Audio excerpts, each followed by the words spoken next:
So I'm making this video today for those of you who may be looking to get into the Fuji X mount system, and for those of you who are already on the Fuji X mount system who can't decide on which lens to get for themselves. Now, when researching these cameras, I've seen all the benefits that Fujifilm packed into these cameras for video shooters and for photographers. So it left me wondering, which lens should I get? One all-purpose lens that could do it all, one for filmmaking and videography, or one for photography. On top of that, I also wanted something that may be lightweight and then something that I could use on professional shoots. Something I could take around on any given day, something I could lug around for serious filmmaking purposes. Now, if you're like me, I pride myself on being a minimalist filmmaker and photographer. I don't like having a million lenses, and I don't like having a million different camera bodies. It's just too cumbersome, it's too heavy, and then you're trying to figure out which is good for this scenario and which is good for that scenario. What lens should I use here? Which lens should I use there? I like to narrow it down and be specific on what my needs are. It's like the ice cream experiment, where they took people and gave them 30 different flavors to choose from and told them to choose the flavor they liked the most. Most of them chose the flavor that they didn't like the most, but when they gave them 3 different flavors to choose from, most of them chose the correct flavors that they enjoyed the most. And that's just how I like to move with my cameras. Now, when it comes to finding the right combination, I'd say it's good to have one prime and one zoom. That way you have the best of both worlds. And then when it comes to the prime, I will always go for the Fujifilm XF23mm, which is a 35mm equivalent on a full frame. Now, this is one of my favorite primes, not only because of the 35mm equivalent focal length, but because this lens is super fast when it comes to autofocus. It's a native lens, it's weather sealed, it has a rubber gasket in the back, it's lightweight, it's compact, and you could take it anywhere in your bag. And it's, like I said, it's a super light setup that you could throw on your Fujifilm camera and almost slip in your pocket. I feel like this lens is perfect for photography. It's unobtrusive, and it could slip in any bag that you own. Use this lens as your everyday lens. If you want to go out and take some photos, do photo work, do some documentary work, some street photography. It works for all those. Previously, we were shooting on the Sigma 18-35 f1.8, and that is this baby right here.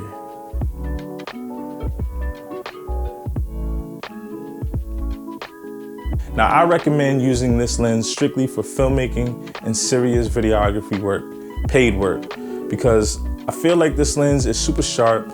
It goes down to a f1.8, which is even better in low light. And when it comes to manual focus, the focus ring is nice, and it also has like a stop once you reach infinity and your minimum focus distance. And even when autofocusing, it has a smoother, more gradual focus pull when focusing between 2 different points. Another thing that I love is the internal zoom.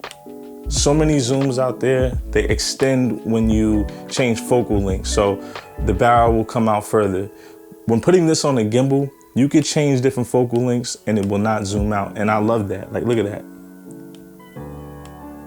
I love it. Now, the only con about this lens is, for some of you, it may be heavy. For me, I work out, so it's not that heavy, but when using it on the Fujifilm XH2S with the battery grip, you do feel the weight, I'm not even gonna lie. And after shooting so many photos and so many videos, you know, it's just something that is in the back of my head, like, all right, this is starting to get a little heavy. But like I said, it's not too bad for me. But there's a pro to that as well, because when using this lens, because it's a little bit heavier and using it with the battery grip on the XH2S, you get a little bit more steadier footage. So that's just something to keep in mind as well.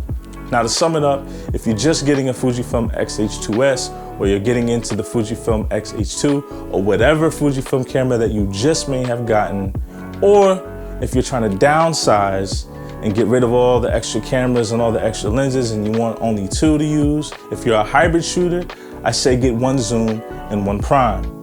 If your favorite focal length is the 35mm, which is a 50mm equivalent on a full frame, get that. For me, my favorite is the 23mm f2, which is equivalent to a 35mm on a full frame. Aside from the prime, if you're using the Fujifilm XH2S or the XH2 or whatever Fujifilm camera that you are using, for video, I would really recommend getting the Sigma 18-35 f1.8 adapted with the Fringer EF X2. or the 2 Pro. Like I said, to me, I've used the Fujifilm 16-55. I think it's f2.8. The Sigma does better in low light. It's sharper than that lens, and to be honest with you, it comes with the manual focus and autofocus switch, internal zoom. I mean, you can't beat it. And this is actually half the price of the Fujifilm version. So that's just my take on it. And you know, you guys take it how you want it. Now, I hope I was able to help you guys narrow down your choices for your new Fujifilm camera, whether it be the XH2 or the XH2S or whatever Fujifilm camera that you're using. I'm really here to try to help people become minimalist photographers and videographers or hybrid shooters. That way you could maximize your creativity and minimize your expenses. And to be honest with you, the 2 lenses that I gave you guys, I think are great choices. So with that being said, thank you for watching. Don't forget to subscribe and hit the notification bell, because I'll be coming back with more. See you soon.